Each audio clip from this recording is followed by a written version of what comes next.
Hey guys, Joe here, doing another video as promised. And as promised, we are going to ramp up the quantity and hopefully the quality of some of the videos here on the channel. Don't forget to get subscribed, maybe consider becoming a member because the perks are going to be pretty simple. Just by becoming a member of the channel, you're going to get 1 week early access with no ads. So for $1 a month, you get to see, minimum 12 videos a month with no ads. Probably more than that because I'll put up shorts and stuff a week early as well.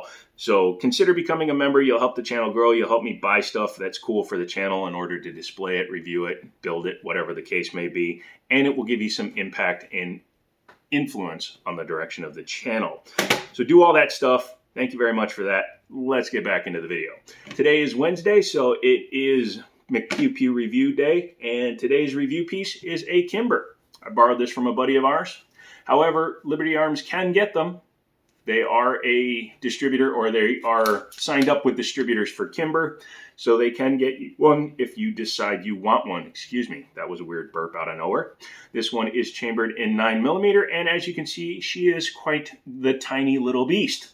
I like these small all-metal guns. I like all-metal firearms. I like hammer-fired guns. I may only be 42, only 42, but I have the soul of a man from 1911. Yeah. This one, as you can see, does look like a 1911, but you'll see as we go around the firearm that it is quite different from a 1911. This is a single action, which does differ it from a lot of the guns that I've looked at in the past, such as the G3C, which I will apologize for in advance because I called that a double action to single action gun when that was a single action firearm with double strike capabilities. A Beretta is a double action to single action gun because you can start it in double and you can decock it, or you can run it in single action. A lot of revolvers are DA to SA. The Taurus G3C is single action with double strike capabilities. To the man that left me a 3-paragraph tirade calling me an idiot because I was using the wrong phrase, holy crap, I hope you get a girlfriend someday. Or a boyfriend. I'm non-judgmental. This one is single action only. However, it does have a couple fundamental differences from the 1911, most specific being that it does not have a grip safety. That's why I will compare this more to a Browning high power than I will a 1911, even though it looks like a 1911. So no grip safety, number one. Number two, does not have a yoke style trigger bar because obviously you have no backstrap sear in the same design as what was in a 1911, because normally you would take out your backstrap and you could pull your springs out, tune your, all that stuff was back there. It's not there anymore. It's all up in here because this has a trigger bar style. That means the trigger is slightly different. And by slightly, I mean completely different. It does not go straight back. It actually rotates at the top. So the bottom of the trigger is what moves back in order to fire the firearm. That's because it has to lever forward and release the sear. Very, very common system, very reliable. It's just different to seeing something that looks like a 1911. It does have an external manual safety. However, this one does not stop the slide. You can still manipulate the slide. So even with the safety on, you could rack around into it. Is that a good thing? Maybe for early adopters, or if you want to carry 6+1, load the gun, then you can do that while it's on safe so you have less chance of discharging the firearm. The slide lock slide release is in the same spot. However, it is not retained using a bushing spring. You can see there is nothing there. There are no detents on either the slide lock slide release or the rear mounted safety. So again, more Browning style. Coming over to this side, you will see that it has an internal extractor, which is 1911 style. It does have a cutout here, which is revision 1, I believe, 1911, as well as the cutout in the ejection port, which again is very much A1 style 1911. This one has a nice set of fiber optic sights with the high vis front. I don't know if it's a night sight, but it does have really nice fiber optics, which should pick up light very well. So if you have a flashlight, hold it above the firearm. It should illuminate the sights pretty well. Hopefully you never have to use them. The grips appear to be a Packmeyer style based on the design, but it could also be Hogue, and that's just what Kimber wanted.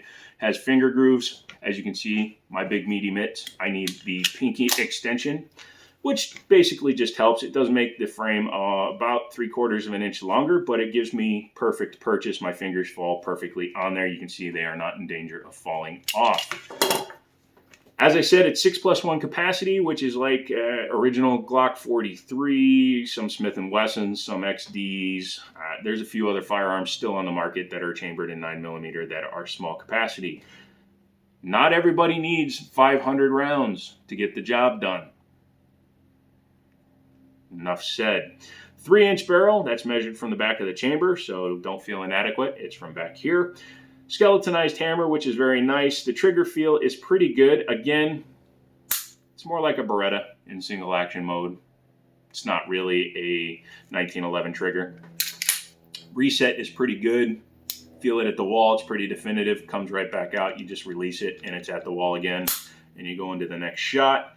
We'll take a look at how that mechanism works when we pop the top off. Does not have a front bushing. It's a solid piece of metal. A lot of newer guns do that, where this is all just in there and the spring just rests inside of it. Nothing wrong with that design. It just, again, not really 1911. Although some 1911s have that bull barrel with the bushing that's internal, that's still closer to 1911 than this guy. Let's go ahead and take it apart. Before we do that, you have to always check, because those magical teleporting bullets that your mother told you about could exist in this universe, and if they do, be careful. Normally, I would lock the slide back or forward so that I could take the bushing off by doing that, but you don't have to do that, and it doesn't work on this gun anyways. What you need to do is bring the gun back, the slide to the takedown notch, which is 1911 placed, and you're going to need something, and I'll show you why here in a second, especially if you have weak hands like me, and I may have to do this off camera, and I apologize. Again, I have arthritis and nerve damage, as well as low resale value on my home because I take Tabletop. But no, when you take the top off, you will see that it uses a spring to hold the slide lock, slide release in place. And that is a little bit tight on a brand new gun. Set that aside real quick. We'll take a look at the slide. As you can see, it's drop rated for up to 2 inches, 2.5. The guide rod is not captive, and the spring is very highly tensioned. That's why it just popped off like that. Tyler, sorry I didn't fire it, but there's a couple of wear marks on your gun now. It is technically a full-length guide rod, but it's not obtrusive, doesn't get stuck, and as you saw, it can freely come out. This is the John Moses Browning tilting lockup action. However, this is not a 1911 style. How many times can you say it's not a 1911?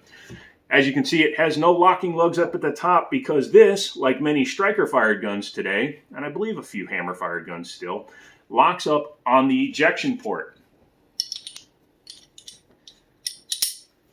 So when you fire the gun, the barrel will drop just slightly when it moves back, and it will release and allow it to cycle. And that's why you get a tilted barrel. It always looks funny in videos, because you're like, oh, wow, look, the barrel's loose. No, that's just the way it's designed to work. And then it comes back and locks up there. So that's pretty cool. It works well. And there's not much more to say about that. And in a compact design, it's less machining work and probably costs a little bit less and is just as reliable. Inside, you will see you have your firing pin tube. There is your internals on your slide. Very well finished. A little bit of wear from me racking it a bunch of times, because I like to test them out trigger-wise when I'm just kind of doing my tabletop reviews. But overall, fit and finish is nice. Yeah, pretty nice little piece. Inside here, again, you will see it is a completely different beast. It's hard to see on camera, but it does not use a yoke style. As I said, it uses a trigger bar. So when you pull the trigger, it drops a sear, which then lets the hammer go. You have this little guy here, this little seahorse. This is common on a lot of these hammer-fired steel guns. This needs to be put in a specific position when we reassemble it. It's the drop safety for the gun, and you will see it when I reinsert it. But like a 1911, once you pull that out and you drop your slide off, there's your field strip. It actually has fewer parts, which technically is easier for maintenance.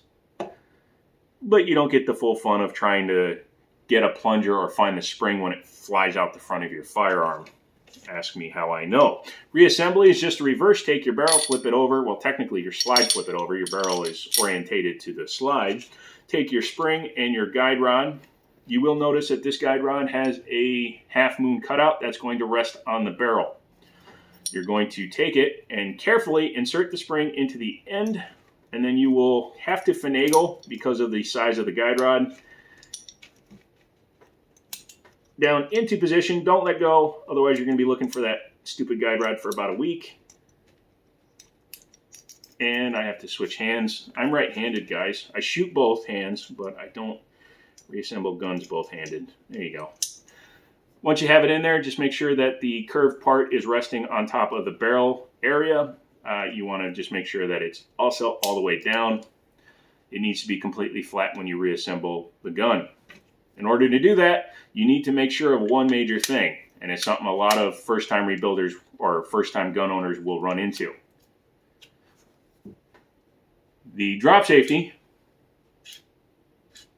needs to be in the full down position when you reassemble this firearm. Otherwise, you cannot put the gun back together. As you can see, it will rest against the back of the firing pin area. So what I like to do is just take something plastic. You don't have to use plastic, but it does help keep from marring finishes.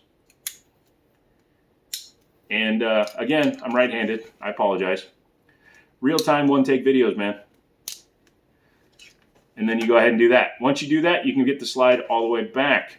Doesn't take any effort, it just takes some coordination. And when you're lacking in coordination, that can be a problem. Avoid the idiot mark, especially since you don't have the bushing tube on there. Avoid the idiot mark. Just take your slide lock, slide release, drop it straight back in. Come back to your, technically, takedown spot. And drop it back into place. Once you do that, your gun should be back to full functionality. Thankfully, it does not have a magazine disconnect, so I don't hate the world with it. But yeah, overall, I think that's a pretty cool piece. Should you carry one? Why not? It's a 9mm. 9mm is a very good round. It's a heavier gun, so it should absorb some of that recoil pretty well, although newer guns do that very well as well. Price-wise, I'm not 100% of the current MSRP. However, Liberty Arms will give you a fair price on it. So contact them, tell them you want one, and they will hook you up. I am out of here. I got to clean this, return it to its owner, clean a couple of other guns, as well as film a Kel-Tec P50. Yeah, I got my hands on one. So I'll be doing a review on that, and hopefully you'll also be seeing the brand new Smith gun. I'm gonna leave it there, but yeah, there's a brand new Smith gun just got announced, and we are actually getting one. So come back, check that out. Again, if you join, you get early access with no ads. Otherwise, just keep coming back, subscribe, all that good stuff. And as always, I'm gonna stand up here, give you that thumb, and say, I'll talk to you later.